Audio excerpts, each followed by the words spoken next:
नमस्कार दोस्तों। पहले तो जल्दी से हम इस चैनल के पर्पज़ के बारे में बात कर लेते हैं।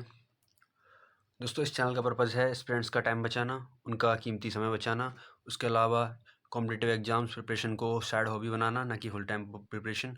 उसके अलावा हमें मैक्सिमम हार्म पहुंचाना है for profit competitive exams coaching industries को, क्योंकि ये समाज के इंटरेस्ट के ख़िलाफ़ है। उसके अलावा दोस्तों इस कोर्स को कैसे कंप्लीट कर सकते हैं? लगभग 2 आवर्स लेक्चर्स आप एवरीडे देखिए अपने हिसाब से। उसके बाद उन 2 आवर्स लेक्चर्स को आप 6 आवर्स के अंदर कंप्लीट कीजिए। उसमें आपको रिवाइज़ करना है, एनालाइज़ करना है, रिसर्च करना है खुद से। जो चीज़ें आपको ठीक से समझ में नहीं आई हैं वीडियो के अंदर, हालांकि मैं प्रयास करूंगा कि ज़्यादातर चीज़ों को खुद ही समझा दूं, लेकिन ऐसी कोई चीज़ है जो आपको समझ में नहीं है, उसकी रिसर्च आपको खुद करनी है। तो आपको करीब 6 घंटे देने हैं, करीब 110 दिन के लिए। उसके अलावा 15 दिन आपको देना है करंट अफेयर्स के लिए, जिसमें आपका जीएस प्लस ऑप्शनल का यूपीएससी का सिलेबस कंप्लीट हो जाएगा। उसके बाद मंथली करंट अफेयर अपडेट्स मैं आपको देता रहूँगा। तो दोस्तों आज की जो वीडियो है वो हम अपनी हिस्टोरिकल अंडरपिनिंग्स जो हमने पिछली वीडियोज़ में पढ़ी थी उससे आगे बढ़ने वाले हैं। तो दोस्तों अब हम जनरल स्टडीज़ 2 जो यूपीएससी मेंस के सिलेबस में है उसकी सिलेबस लाइन 1 के अगले टॉपिक की तरफ बढ़ रहे हैं, जिसमें कि features and significant provisions of constitution of India, इसके बारे में हम पढ़ने वाले हैं। तो इसमें सबसे पहली चीज़ जो हम पढ़ेंगे वो पढ़ेंगे हम इंडिया का प्रियम्बल क्या है इंडिया के कॉन्स्टिट्यूशन का। तो दोस्तों ये जो प्रियम्बल है इंडिया कॉन्स्टिट्यूशन का, सबसे पहले तो हम इसे पढ़ते हैं कि एक्चुअल में इसमें लिखा क्या है। दोस्तों इसमें लिखा है we the people of India having solemnly resolve to constitute India into a sovereign socialist secular democratic republic and to secure all its citizens justice social economical political liberty of thought expression belief faith and worship equality of status and opportunity and to promote among them all fraternity assuring the dignity of the individual and the unity and the integrity of nation in our constitutional assembly this 26th day of November 1949 do hereby adopt and enact and give ourselves to this constitution। अब दोस्तों जैसा आपने देखा कि इसमें आखिरी में लिखा हुआ है गिव ourselves दिस कॉन्स्टिट्यूशन, इसका मतलब ये जो प्रियम्बल है ये एक्चुअल में जो हमारा कॉन्स्टिट्यूशन है उसकी समरी है। मतलब जैसे कि दोस्तों जब 1946 के अंदर हमारी कॉन्स्टिट्यूशन असेंबली बन चुकी थी, तो कॉन्स्टिट्यूशन असेंबली की पहली सेशन होने के कुछ दिनों बाद उसके अंदर AIIMS and objective resolution pass किया गया। तो दोस्तों ये पास हुआ था 22 जनवरी 1947 में, और इसे मोशन के रूप में हाउस के अंदर लाया गया था 13 दिसंबर 1946 के अंदर। तो दोस्तों ये जो एम्स एंड ऑब्जेक्टिव रिजोल्यूशन था इसके बेसिस पे हमारे कॉन्स्टिट्यूशन के बनने की शुरुआत हुई थी। तो दोस्तों जो प्रियम्बल है वो कुछ कुछ एम्स एंड ऑब्जेक्टिव रिजोल्यूशन की तरह दिखता है, लेकिन दोस्तों आप ये याद रखें कि ये प्लान नहीं है कॉन्स्टिट्यूशन का, ये एक्चुअल में समरी है। ये एक्चुअल में समरी है, मतलब आप बोल सकते हो स्पिरिट ऑफ द कॉन्स्टिट्यूशन, क्योंकि ये एक्चुअल में बाद में जो हमारा कॉन्स्टिट्यूशन बन गया ये उसके बारे में बताता है। तो दोस्तों सबसे पहले जो इसमें लिखा हुआ है we the people of India, दोस्तों ये ही दिखाता है कि इंडिया उस समय 1946 के अंदर जब कॉन्स्टिट्यूशन असेंबली बन चुकी थी उसके बाद अपने आप को एक तरह से सोवरेन दिखाना चाह रहा है। सोवरेन मतलब संप्रभु, यानी कि सारी पावर जो हैं वो इस कॉन्स्टिट्यूशन असेंबली के पास ही हैं। जबकि उस समय ऐसा नहीं था कि इंडिया इंडिपेंडेंट हो चुका था, लेकिन जो कॉन्स्टिट्यूशन असेंबली थी वो कॉन्स्टिट्यूशन को इस तरह बना रही थी कि हम ऑलरेडी इंडिपेंडेंट हैं। तो हम इस बात की केयर नहीं कर रहे थे कि हम ब्रिटिश ने हमें आज़ादी दी है या नहीं, हम पहले ही ये मान चुके थे कि अब हम आज़ाद हैं। तो इसीलिए दोस्तों इसमें we the people of India word use किया गया है, ना कि ये कहा गया कि ब्रिटिश क्वीन या फिर ये कहा गया ब्रिटिश मोनार्क हमें दे रहा है ये कॉन्स्टिट्यूशन। ऐसा कुछ नहीं लिखा हुआ यहाँ पे लिखा हुआ है we the people of India इस कॉन्स्टिट्यूशन को दे रहे हैं। तो जिसमें दोस्तों वी द पीपल है जो दिखाता है रूल्ड बाय द सोल, यानी ऑटोक्थोनी को दिखाता है चीज़ के यहाँ के जो लोग हैं वही रूल कर रहे हैं इस देश के ऊपर। उसके साथ ही ये भी दिखाता है कि नो डोमिनियन, यानी जो डोमिनियन वाली बात मैंने आपको बताई थी कि देश के अंदर सरकार तो आप अपनी चला सकते हो, लेकिन देश का जो हेड है वो अभी भी कोई मोनार्क होगा या फिर दूसरे देश वाला। जैसे मैंने आपको ऑस्ट्रेलिया, न्यूजीलैंड, उसके अलावा कनाडा का एग्जाम्पल बताया था कि वो अभी भी रिपब्लिक नहीं है, वो डोमिनियन है ब्रिटेन के, हालांकि देश वो इंडिपेंडेंटली काम करते हैं। तो दोस्तों ऐसा था। उसके अलावा दोस्तों ये जो प्रियम्बल है ये कॉन्स्टिट्यूशन का ओरिजिनल कॉन्स्टिट्यूशन का पार्ट है कि नहीं, इस पर भी काफ़ी बहस हुई थी।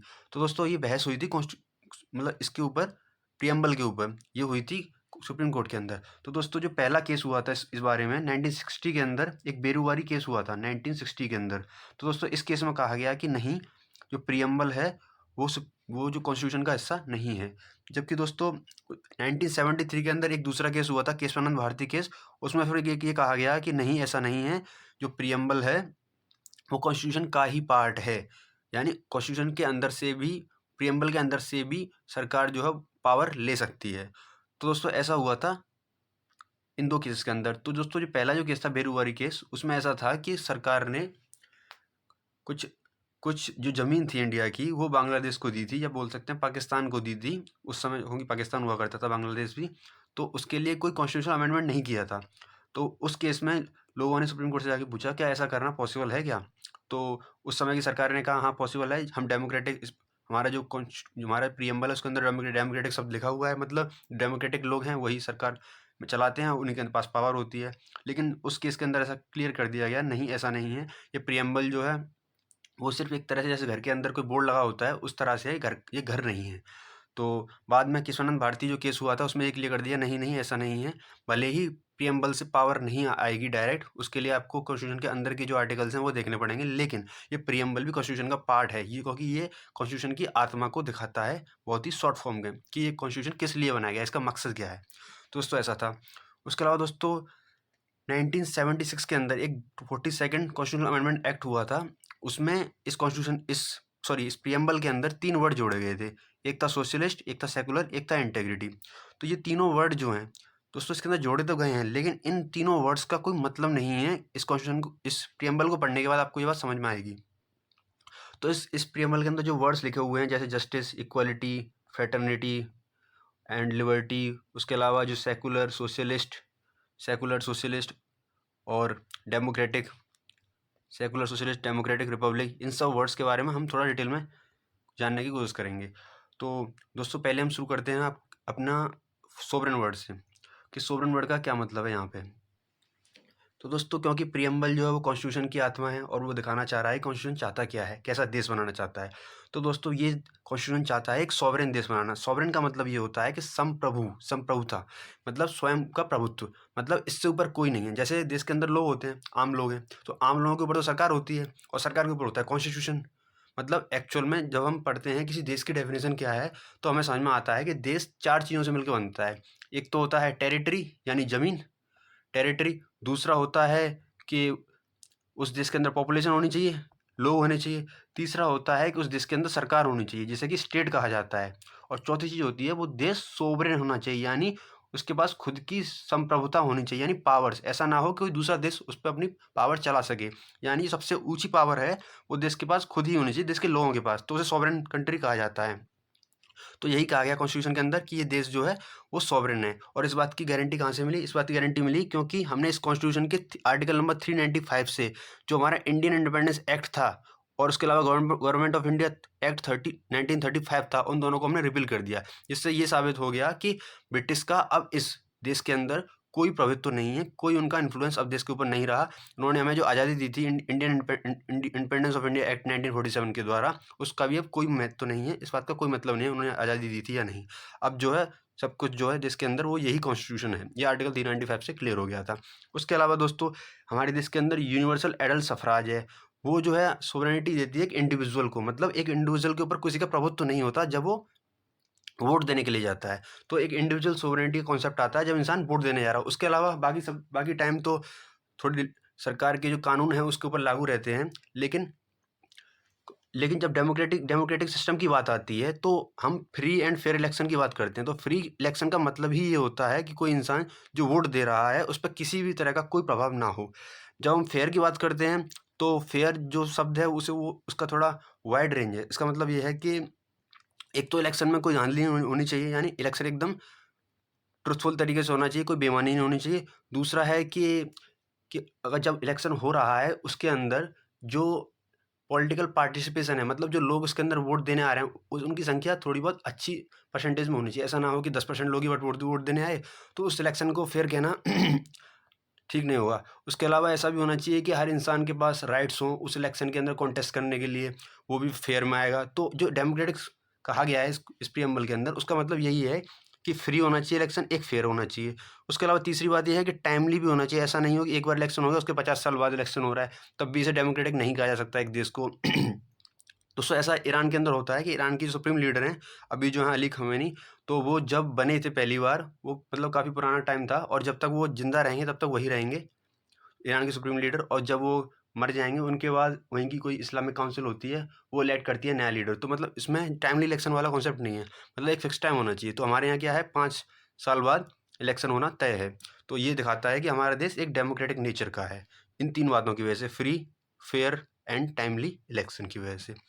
उसके बाद दोस्तों आता है तीसरा कॉन्सेप्ट, रिपब्लिक। तो इसका इसका क्या मतलब है दोस्तों? रिपब्लिक का मतलब सीधा सीधा तो एक ये होता है कि जो हेड ऑफ स्टेट है वो इलेक्टेड होगा, ना कि कोई राजा रानी टाइप का होगा। क्योंकि रिपब्लिक का जो उल्टा होता है वो होता है मोनार्की। तो मोनार्की शब्द जो है वो रिपब्लिक का उल्टा होता है, यानी किसी राजा का राज, किसी एक इंसान का राज। तो दोस्तों रिपब्लिक के अंदर किसी एक इंसान का या किसी राजा का राज नहीं होता, उसका जो हेड ऑफ स्टेट होता है वो इलेक्टेड होता है, यानी कि आम इंसान उसका हेड बन सकता है। उसके अलावा दूसरी बात रिपब्लिक की ये भी होती है कि जो रूल है, राज है, वो कॉन्स्टिट्यूशन का राज होता है, यानी कानून का राज। सबसे बड़ा जो कानून है वो कॉन्स्टिट्यूशन है और उसी का राज है। तो इसे लेक्स रेक्स कहा जाता है कि law is the king of Kings. इसकी वजह से फायदा ये होता है दोस्तों कि डेमोक्रेसी के अंदर एक प्रॉब्लम आ सकती है, वो है मेजोरिटेरियनिज्म। मतलब इसका मतलब ये है कि अगर किसी पार्टी की सरकार, अगर मान लीजिए आप 51% वोट्स के साथ आती है, या सीट्स के साथ आती है, 51% सीट्स के साथ, तो वो बाकी 49% लोगों के लिए ऐसा ना हो कि सिर्फ उनके खिलाफ ही काम करे। मेजोरिटेरियनिज्म का मतलब यह है, ऐसा ना हो कि ये 51% लोग जिन्होंने मिलकर सरकार बना दी है वो इन पर हावी हो जाएं। तो इस चीज़ को बचाता है हमारा कॉन्स्टिट्यूशन, क्योंकि इसमें जो सरकार बन गई है इलेक्शन के बाद, उस पर भी थोड़ी लिमिटेशंस होती हैं, जो कि मेजोरिटेरियनिज्म को रोकती है। उसके अलावा दोस्तों इस कॉन्स्टिट्यूशन में ये भी कहा गया है कि हमें जस्टिस चाहिए। तो जस्टिस कैसा चाहिए? जस्टिस 3 तरह का चाहिए। पहला जस्टिस तो दोस्तों सोशल जस्टिस है, जो कि आप आसानी से समझ सकते हैं। जैसे कि हमारे यहाँ दलित या आदिवासी लोग होते हैं, तो उनका एक्सप्लॉयटेशन जो हायर कास्ट वाले लोग हैं वो ना कर सकें। तो इस तरह का सोशल जस्टिस की बात हो गई। उसके अलावा इकोनॉमिकल जस्टिस, कि जो गरीब लोग हैं, अगर कोई गरीब बच्चा पैदा होता है किसी घर, कोई अमीर घर के घर पैदा होता है, अमीर इंसान के घर, या फिर आप कहें कि कोई गाँव गाँव में पैदा होता है, कोई शहर के अंदर पैदा होता है, तो इनके अंदर इकोनॉमिक्स जो इनके अपॉर्चुनिटीज़ हैं उनमें अंतर होता है। तो उस चीज़ को भी ध्यान रखा जाए कि इकोनॉमिकल जो जस्टिस है वो भी सबको मिलना चाहिए। उसके अलावा पॉलिटिकल जस्टिस, तो इसमें ऐसा है दोस्तों कि सबको रिप्रेजेंटेशन मिले, ऐसा कोई रीजन ना रह जाए कि जिनके पास इक्वल अधिकार ना हो वोट देने का, या फिर आप कह सकते हैं कि अपने लीडर्स चुनने का, ऐसा भी नहीं होना चाहिए। या फिर जो सभी लोग हैं उनके पास अधिकार ये भी होना चाहिए कि वो खुद भी मतलब इलेक्शन कॉन्टेस्ट कर सकें। तो जैसे अब आपको लगेगा कि कुछ एरियाज़ होते हैं इंडिया के अंदर जहाँ पे वो अपना खुद का चीफ मिनिस्टर नहीं चुन सकते, जैसे लद्दाख की बात करूँ मैं, या अंडमान निकोबार की बात करूँ, तो दोस्तों वो एक एक्सेप्शन है। क्योंकि वो जो रीजन्स हैं उन्हें अगर हम अलग से देने की कोशिश करेंगे उनकी असेंबलीज़ वगैरह, मतलब उन्हें खुद के चीफ मिनिस्टर वगैरह बनाने के लिए, तो उससे जो है वो लोग उसे मैनेज नहीं कर पाएंगे, क्योंकि उनके पास इतने रिसोर्सेज नहीं है एडमिनिस्ट्रेशन के लिए। तो उनकी बात हम नहीं करें। मेजरली जो पॉलिटिकल राइट्स हैं वो जस्टिस होना चाहिए हर सिटीजन के हिसाब से, या हर रीजन के हिसाब से। तो ये कहना चाहता है, ये जस्टिस की बात कर रहे हैं हम। उसके अलावा दोस्तों अब बात आती है लिबर्टी की। तो लिबर्टी दोस्तों क्या है? लिबर्टी बहुत ही एक इम्पोर्टेंट कॉन्सेप्ट है। इसके अंदर क्या है कि जब हम पढ़ रहे थे ऊपर कि 3 नए वर्ड जोड़े गए थे इस कॉन्स्टिट्यूशन के अंदर। एक तो था उसमें सेकुलर, एक उसमें था एक सेकुलर था, एक था इंटेग्रिटी, और तीसरा था सोशलिस्ट। अब सेकुलर जो वर्ड है, ये सेकुलर वर्ड, इसका मतलब जो होता है वो वेस्टर्न फिलॉसफी में अलग है, और इंडिया की जो पॉलिटिकल फिलॉसफी है उसके अंदर अलग है। दोस्तों ऐसा है कि जो वेस्टर्न सेकुलरिज्म जो वर्ड आया था, वो आया था इटली की पॉलिटी के कॉन्सेप्ट से। एक समय था इटली के अंदर जब चर्च और सरकार एक ही हुआ करती थी। एक तरह से बोल सकते हो पादरियों का राज हुआ करता था वहाँ पे। तो पादरी जो लोग जो थे वही सरकार चलाते थे और वही धर्म को चलाते थे। तो उसकी वजह से जब क्योंकि पावर आ गई किसी इंसान के पास, तो पावर और धर्म एक जगह आ गया, तो वहाँ थोड़ा करप्शन भी होता है। तो वो करप्शन की वजह से जनता परेशान हो गई, उन्होंने रिवॉल्यूशन कर दिया। जनता ने रिवॉल्यूशन किया तो उन्होंने सोचा कि आगे क्या किया जाए, किस तरह की पॉलिटी बनाई जाए। तो उन्होंने सोचा कि हम ऐसा करते हैं, इस चर्च को और इस स्टेट को, स्टेट मतलब सरकार, और चर्च यानी कि धर्म, धर्म और सरकार को अलग अलग रखते हैं। ना धर्म सरकार के काम में टांग अड़ाएगा, ना सरकार धर्म के काम में टांग अड़ाएगी। तो ऐसा करने से जो पावर है वो डिवाइड हो जाएगी, क्योंकि उस समय रिलीजियस लीडर्स थे वो भी पावरफुल हुआ करते थे, और जो सरकार है वो तो पावरफुल होती ही है। तो ऐसा था कॉन्सेप्ट वेस्टर्न सेकुलरिज्म में। तो वेस्ट के अंदर सेकुलरिज्म है उसमें अभी भी यही कॉन्सेप्ट है कि धर्म और सरकार अलग अलग हैं। धर्म को सरकार में टांग नहीं अड़ाना है और सरकार को धर्म के अंदर टांग नहीं अड़ाना है। लेकिन इंडिया में कॉन्सेप्ट ऐसा नहीं है दोस्तों। तो इंडिया के सेकुलरिज्म में कॉन्सेप्ट ये है कि हमें सभी धर्मों को आज़ादी देनी है। मतलब हमारी लिबर्टी जो कॉन्सेप्ट लिखा गया है प्रीएम्बल के अंदर, उसी में ये बात पहले से ही लिखी हुई थी कि हमारा सेकुलरिज्म क्या है। मतलब हमारा सेकुलरिज्म जो है वो है liberty of thought, expression, belief, faith and worship. तो इसमें जो 3 वर्ड हैं ये एक तरह से सेकुलरिज्म ही दिखा रहे हैं ऑलरेडी। मतलब हमें अलग से जो कॉन्स्टिट्यूशन अमेंडमेंट किया था हमें करके, जो हमने सेकुलरिज्म लिखा हुआ था उसकी ज़रूरत नहीं थी, क्योंकि ऑलरेडी हमारे लिबर्टी वाले पार्ट के अंदर ये 3 बातें लिखी हुई थी, liberty of belief, faith and worship. लेकिन दोस्तों इसके साथ ही ये भी लिखा हुआ है इसमें कि मतलब सेकुलर वर्ड इम्प्लिसिट है, ये बात आपको समझ में आएगी इन लिबर्टी। इसमें उसमें साथ में ये भी लिखा हुआ है कि जो सरकार है वो वॉचफुल एम्बिवेलेंस रखेगी कि तुम्हारी जो बिलीफ, फेथ एंड वर्शिप है इसकी वजह से किसी दूसरे की बिलीफ, फेथ एंड वर्शिप को असर ना हो या फिर किसी दूसरे के अधिकारों का हनन ना हो पाए। तो उसके लिए वॉचफुल एम्बिवेलेंस बाय स्टेट है, यानी स्टेट जो है वो चाहे तो रिलीजन में इंटरफेयर कर सकता है जब उसे लगे कि इसकी वजह से नुकसान हो रहा है दूसरे के अधिकारों का। जबकि वेस्टर्न में सेकुलरिज्म ऐसा नहीं है। वेस्टर्न सेकुलरिज्म में धर्म में सरकार टांग नहीं अड़ा सकती, लेकिन इंडिया में ऐसा हो सकता है। तो ये बात आपको याद रखनी है कि liberty of belief, faith and worship तो है, साथ ही वॉचफुल एम्बिवेलेंस बाय स्टेट भी है। ये इंडियन सेकुलरिज्म का कॉन्सेप्ट है जो कि वेस्टर्न सेकुलरिज्म से अलग है। इसके अलावा liberty of thought and expression भी है, मतलब आप कुछ भी जो चाह रहे हैं वो सोच सकते हैं और उसे एक्सप्रेस भी कर सकते हैं। उसके अलावा दोस्तों लिबर्टी के बारे में आपको एक बात तो बताना चाहता हूँ, काफ़ी इंपॉर्टेंट चीज़ है कि लिबर्टी 2 तरह की हो सकती है दोस्तों। एक हो सकती है नेगेटिव लिबर्टी, एक होती है पॉजिटिव लिबर्टी। तो पॉजिटिव और नेगेटिव लिबर्टी में अंतर क्या है? देखो दोस्तों, नेगेटिव लिबर्टी का मतलब है कि किसी काम को करने से ना रोकना। जैसे अगर आप जा रहे हो किसी पार्क के अंदर, आप रोज जाते हो, अचानक से एक दिन एक पुलिस वाला आया, बोलता है कि आप इस पार्क में नहीं जा सकते, तो अब आपकी लिबर्टी कम हो गई, उस पार्क में जाने की आपकी लिबर्टी कम हो गई। लेकिन अगर हम बात करें कि कोई ऐसा एरिया है जहाँ पार्क है ही नहीं, लोग घूमने के लिए ऐसे ही कहीं गली वगैरह में घूमने चले जाते हैं, लेकिन अचानक से वहाँ पे एक सरकार बढ़िया सा पार्क बना देती है, तो लोग अब उस पार्क में जाने लगते हैं। तो ये एक पॉजिटिव लिबर्टी है कि आप सिटीजन्स को हेल्प कर रहे हैं उनकी लिबर्टी एक्सरसाइज करने में, या फिर आप कह सकते हैं इस दूसरे वर्ड्स में कि सिटीजन्स को हेल्प करना to become their best version. तो ये जो पॉजिटिव लिबर्टी है और ये जो नेगेटिव लिबर्टी है, ये दोनों ही इंडियन कॉन्स्टिट्यूशन में इसका प्रावधान है। उसके अलावा दोस्तों हम बात करते हैं इक्वलिटी की। अब दोस्तों इस वर्ड को समझने के बाद आपको पता चलेगा कि जो सोशलिस्ट वर्ड लिखा गया था, मतलब समाजवाद, तो उस वर्ड का भी कुछ खास मतलब नहीं था लिखने का, कॉन्स्टिट्यूशन अमेंडमेंट करने का, क्योंकि ये इक्वलिटी जो वर्ड है इसकी जो प्रीएम्बल के अंदर, उसके अंदर ऑलरेडी ये सोशलिज्म इंक्लूडेड है। लेकिन ये सोशलिज्म भी अलग है। अब दोस्तों ये सोशलिज्म भी वेस्टर्न फिलोसफी में आता है और इंडियन फिलोसफी में भी आता है। तो वेस्टर्न फिलोसफी में सेकुलर सोशलिज्म का मतलब क्या है? उसमें उनका मतलब है कि जो मीन्स ऑफ प्रोडक्शन है, या फिर कह सकते हैं जो प्रॉपर्टी है, जिसके अंदर जो संपत्ति है वो सब में बराबर बंटनी चाहिए, यानी इक्वलिटी।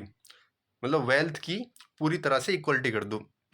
ये कॉन्सेप्ट आता है मार्क्सिस्ट सोशलिज्म की तरफ से। मार्क्सिस्ट सोशलिज्म या लेनिनिज्म बोल सकते हैं आप उसे। तो उनका कॉन्सेप्ट ये था कि सब में बराबरी होनी चाहिए, हर तरह से बराबरी। लेकिन इंडिया वाला जो सोशलिज्म है उसमें बराबरी वाला कॉन्सेप्ट नहीं है, उसके अंदर कॉन्सेप्ट है इक्वल अपॉर्चुनिटी वाला। तो दोस्तों उसमें ऐसा लिखा भी हुआ है इक्वलिटी के अंदर कि equality of status and opportunities, यानी कि जो स्टेटस वाली बात है, अगर कोई गरीब है या अमीर है तो स्टेटस में तो बिल्कुल इक्वलिटी होगी, लेकिन अगर पैसे की बात करें हम तो पैसे में इक्वलिटी नहीं होगी। उसमें ज़्यादा से ज़्यादा हम ये कर सकते हैं कि सबको बराबर अपॉर्चुनिटी मिलेगी उतना ही पैसा कमाने की। तो जो मार्क्सिज्म सोशलिज्म है वो वैसे भी फ्लॉप आइडिया है, दुनिया के अंदर कभी वो चलता नहीं है, जहाँ भी वो जाता है वहाँ फ्लॉप हो जाता है। तो ये जो कॉन्सेप्ट है जो अपना मतलब हमारा इक्वलिटी अपॉर्चुनिटीज़ वाला, तो ये कॉन्सेप्ट ज़्यादा प्रैक्टिकल है। और उसके अलावा स्टेटस वाली बात ये तो आपको याद रखनी चाहिए कि स्टेटस जो है वो चाहे गरीब हो चाहे अमीर हो उसकी सबकी इक्वलिटी होनी चाहिए, ऐसा ये कॉन्स्टिट्यूशन करना चाहता है। उसके अलावा दोस्तों मैंने जैसे कि ऊपर समझाया आपको कि सोशलिस्ट वर्ड इसके अंदर इम्प्लिसिट है ही, तो हमें इससे अलग से लिखने की, क्वेश्चन अमेंडमेंट करने के लिखने की जरूरत थी नहीं, क्योंकि ये जो इंस्पायर्ड बाई गांधी फिलोसफी के द्वारा इंस्पायर्ड है। ये कॉन्सेप्ट जो हमारा इक्वलिटी ऑफ अपॉर्चुनिटीज़ वाला, ना कि हम जो चाह रहे थे कि इक्वलिटी ऑफ वेल्थ जो चाह रहा था मैक्सिमम सोशलिज्म, वो कॉन्सेप्ट इतना प्रैक्टिकल है भी नहीं और हम चाहते भी नहीं वो करना। उसके अलावा दोस्तों ये इक्वलिटी वाला कॉन्सेप्ट वो इक्विटी के हिसाब से यहाँ पे रखा गया है। मतलब जिन्हें ज़्यादा ज़रूरत है हेल्प की तो उन्हें ज़्यादा की हेल्प की जाए, और जिन्हें थोड़ी ज़रूरत है उन्हें थोड़ी की जाए, और जिन्हें ज़रूरत नहीं है उन्हें ना की जाए।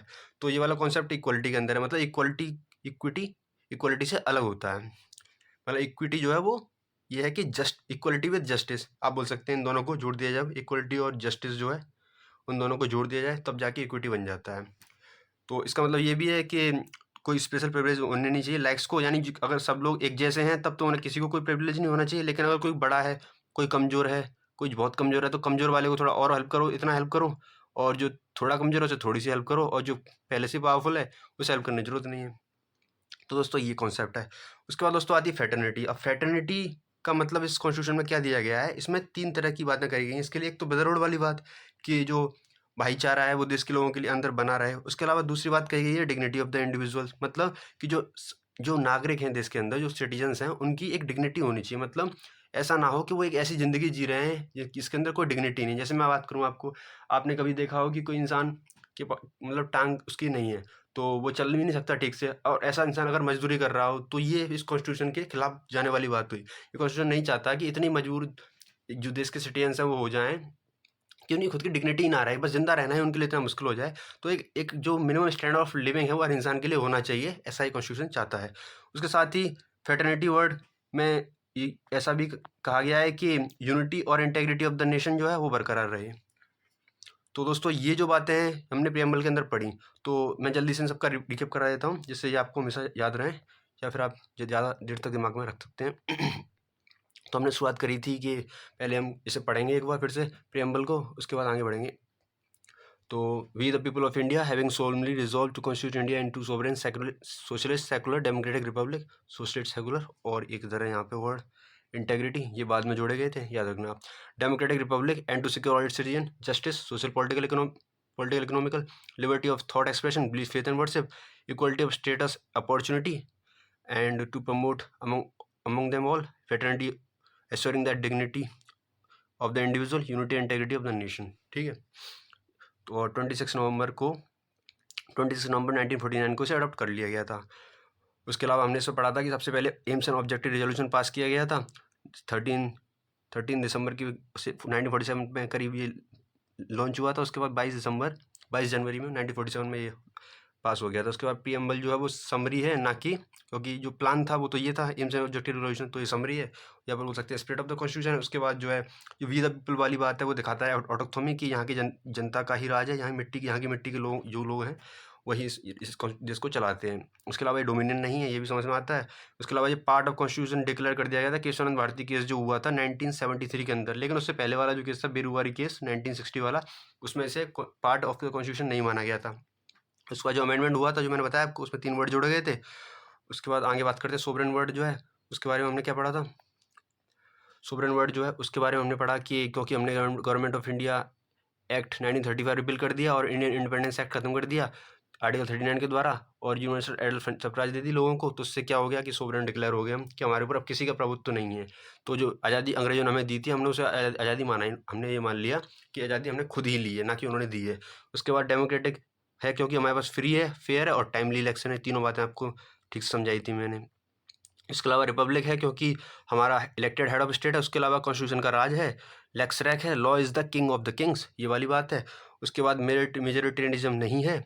उसके अलावा जस्टिस जो है वो 3 तरह का है, एक सोशल है सामाजिक, एक है इकोनॉमिक्स यानी आर्थिक, एक पॉलिटिकल यानी कि पॉलिटिकल जब इसे बोलते हैं आप कह सकते हो कि मतलब जो सबके पास बराबर पॉलिटिकल अधिकार होने चाहिए। लिबर्टी की बात करें तो thought expression, belief faith and worship वाली बात होती है इसमें अंदर। सेकुलर वर्ड इसके अंदर ऑलरेडी इम्प्लिसिट होता है, जो कि हमें अलग से लिखने की जरूरत नहीं थी, लेकिन फिर भी लिख दिया गया पॉलिटिकल स्टंट के जरिए। उसके अलावा वॉचफुल एम्बुलेंस वाइज स्टेट होता है, मतलब वेस्टर्न सेकुलरिज्म में ऐसा नहीं होता, लेकिन इंडियन सेकुलरिज्म में ऐसा होता है। उसके अलावा लिबर्टी के कॉन्सेप्ट 2 होते हैं, एक तो नेगेटिव होता है कि कुछ करने से रोको मत, दूसरा होता है पॉजिटिव कि हेल्प करो ताकि वो अपना काम कुछ कर पाएँ जो वो चाहते हैं करना। उसके अलावा इक्वलिटी की बात करी तो 2 तरह की इक्वलिटी थी, स्टेटस वाली इनइक्वलिटी तो हमें पूरी तरह खत्म ही करनी है, यानी गरीब जो अमीर हो सबके जो स्टेटस है वो बराबर होने चाहिए। उसके अलावा अपॉर्चुनिटीज़ जो हैं वो हमें सबके लिए बराबर लानी है, जिससे लोग बराबर जो वेल्थ जनरेट करना है या फिर जो भी स्टेटस जो कह सकते स्टेटस तो बराबर ही होगा, वेल्थ वगैरह जो एक्यूमुलेट करनी है वो सब अपनी मर्जी से कर पाएँ, सबके लिए बराबरी होनी चाहिए। सोशलिस्ट वर्ड इसके अंदर ऑलरेडी आ गया। हमारा सोशलिज्म जो है वो गांधीयन फिलॉसफी से इंस्पायर्ड है, ना कि मार्क्सिज्म से। उसके अलावा इक्वलिटी है जो इक्विटी वाले कॉन्सेप्ट में, जिसे ज़्यादा हेल्प चाहिए उसे ज़्यादा हेल्प करेंगे, जिसे कम हेल्प चाहिए उसे कम हेल्प करेंगे। उसके अलावा कोई स्पेशल प्रिविलेज नहीं होनी चाहिए एक जैसे लोगों के लिए। फ्रेटर्निटी में 3 बातें थी, एक ब्रदरहुड था, एक डिग्निटी ऑफ द इंडिविजुअल था, उसके अलावा unity and integrity of the nation था। तो दोस्तों इस वीडियो की जो PDF है वो आप टेलीग्राम से आके ले सकते हैं, और ये वीडियो यहाँ पे होती है ख़त्म।